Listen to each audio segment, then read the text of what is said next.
Anak ni Ricky Davao na si Ara nagulat sa perang pamana ng ama sa bangko.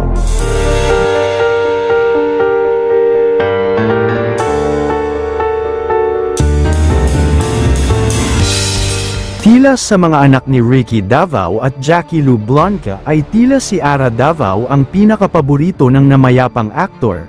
Silang lahat naman daw ay paborito ni Ricky, subalit mas nangingibabaw di umano ang pagmamahal ni Ricky sa kanyang anak na babae na si Ara. Mula kasi noong pagkabata nito ay sadyang ibinibigay na di umano ni Ricky Davao ang lahat-lahat, mapasaya lamang ang kanyang babaeng anak na si Ara. Ika nga ng iilan na naging spoiled brat na di umano si Ara dahil sa lahat ng mga luho nito ay ibinibigay ng kanyang ama. Maging ang mga naipon di umano ni Ricky Davao ay ipinamana di umano nito sa kanyang anak na si Ara dahil di umano alam ni Ricky Davao na maalaga nito ang may iwanang pera sa kanyang bangko. Ayon pa sa chika ay kahit di umano na ipinalaki nilang maluho si Ara ay itinuro din di umano ni Ricky Davao kay Ara ang maging maingat sa paggamit ng pera, kaya di umano ipinamana nito ang lahat ng pera sa kanya dahil may tiwala ito sa kanyang anak na si Ara.